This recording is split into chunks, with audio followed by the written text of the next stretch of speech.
Hello friends, என்னோட பேர் Hemamalini. Welcome to Malini's dhaba. இன்றைக்கி நம்ம சேனலில் மார்னிங் பிரேக்ஃபாஸ்ட் டின்னருக்கு ஏற்ற மாதிரி ஒரு அருமையான சைட் டிஷ், இட்லி தோசைக்கு வச்சு சாப்பிட்ற மாதிரி கொத்தமல்லி சட்னி, தேங்காய், அதே நேரத்தில் வெங்காயமும் சேர்க்காமல் ரொம்ப டேஸ்டான ஹோட்டல் ஸ்டைலில் எப்படி செய்கிறதா இந்த வீடியோவில் பார்க்க போகிறோம்.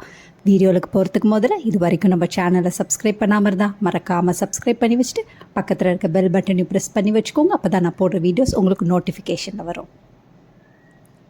கொத்தமல்லி சட்னி செய்கிறதுக்கு நான் ஒரு பேன் அடுப்பில் வச்சுருக்கேன். இதில் 2 டேபிள் ஸ்பூன் அளவுக்கு எண்ணெய் சேர்த்துக்கோங்க. எண்ணெய் நல்லா சூடானோன்னு 1 டேபிள் ஸ்பூன் அளவுக்கு கடலைப்பருப்பு, 1 டேபிள் ஸ்பூன் அளவுக்கு உளுந்து, 2த்தையும் சேர்த்து நல்லா பொன் நிறமாகணுன்னு 3 பச்சை மிளகா, 4 காஞ்ச மிளகா சேர்த்துக்கோங்க. அதையும் சேர்த்து நல்லா வறுத்துக்கோங்க. சின்ன சைஸ் பூண்டு 5-6 எடுத்து நல்லா இடிச்சிட்டு சேர்த்துருக்கேன். அதையும் சேர்த்து நல்லா வதக்கிங்க. ஒரே ஒரு நிமிஷம் நல்லா வதக்கணுன்னு மீடியம் சைஸ் தக்காளி 2 எடுத்து நல்லா ரஃப்பாக சாப் பண்ணி வச்சுருக்கேன். அதை சேர்த்து நல்லா வதக்கிக்கலாம். 2 நிமிஷம் தக்காளி வதங்கினா சரியாக இருக்கும். தக்காளி அதிகமாக குழையாமல் பார்த்துக்கோங்க. தக்காளி வதங்குறதுக்கு 1 டீஸ்பூன் அளவுக்கு உப்பு சேர்க்குறேன். உப்பையும் சேர்த்து நல்லா வதக்கி விட்டுக்கோங்க. இதில் 1/4 டீஸ்பூன் அளவுக்கு பெருங்காயத்தூளும் சேர்த்துக்கோங்க. பெருங்காயத்தூளையும் சேர்த்து நல்லா வதக்கி விட்டுக்கோங்க. 2 நிமிஷம் நல்லா வதங்கினா சரியாக இருக்கும். இந்த அளவுக்கு தக்காளி வதங்கின பிறகு 1 கட் அளவுக்கு கொத்தமல்லி எடுத்து நல்லா மண் போக கழுவி ரஃப்பாக சாப் பண்ணி வச்சுருக்கேன். அதை இப்போ சேர்த்துக்கலாம். கொத்தமல்லியை சேர்த்த பிறகு அதிக நேரம் அடுப்பில் இல்லாமல் பார்த்துக்கோங்க. ஒரே ஒரு நிமிஷம் கொத்தமல்லியை சேர்த்து வதக்கினா சரியாக இருக்கும். அதிக நேரம் இருந்தால் கலரும் மாறும், அதே நேரத்தில் டேஸ்ட்டும், சட்னியோட டேஸ்ட்டும் கண்டிப்பாக மாறும். அதனால் ஒரே ஒரு நிமிஷம் நல்லா வதங்கின பிறகு அடுப்பு ஆஃப் பண்ணிவிட்டு நல்லா கூல் ஆனோன்னு மிக்ஸி ஜாரில் சேர்த்து நல்லா கொரப்பாக அரைச்சிக்கோங்க. அதிகம் கொரப்பாகவும் இருக்கக்கூடாது, ரொம்ப நைஸாகவும் இருக்கக்கூடாது.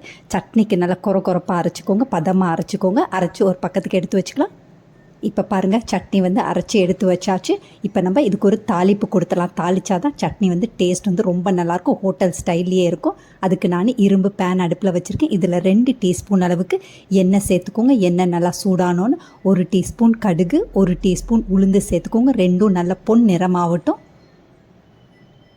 இந்த அளவுக்கு பொன் நிறமானோன்னு கொஞ்சமாக கருவேப்பிலை சேர்த்துக்கோங்க. கருவேப்பிலையும் சேர்த்து அடுப்பை ஆஃப் பண்ணிவிட்டு இது நல்லா பொரியட்டும். இந்த அளவுக்கு நல்லா பொரிஞ்சோன்னு நம்ம சட்னியில் சேர்த்துக்கலாம்.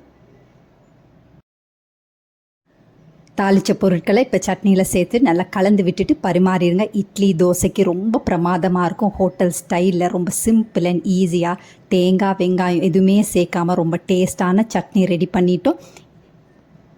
இதை ஒரு தடவை செஞ்சு பாருங்கள், அடிக்கடி செய்ய ஆரம்பிச்சிருங்க. அந்த அளவுக்கு டேஸ்ட் ரொம்ப பிரமாதமாக இருக்கும். இதே மாதிரி அளவுகளோடு நீங்களும் இந்த கொத்தமல்லி சட்னியை செஞ்சு பார்த்துட்டு எப்படி இருக்குன்னு கமெண்ட் பண்ணுங்கள். பிடிச்சிருந்தா இந்த ரெசிபியை உங்கள் ஃபேமிலி ஃப்ரெண்ட்ஸோட ஷேர் பண்ணுங்கள், லைக் பண்ணுங்கள், சேவ் பண்ணி வச்சுக்கோங்க. இந்த மாதிரி ஹோட்டல் ஸ்டைல் ரெசிபீஸ், ரொம்ப டேஸ்டான ரெசிபீஸ் வேணும்னாலும் மறக்காமல் நம்ம சேனலை சப்ஸ்கிரைப் பண்ணி வச்சுக்கோங்க. தேங்க்ஸ் ஃபார் வாட்சிங் ஃப்ரெண்ட்ஸ்.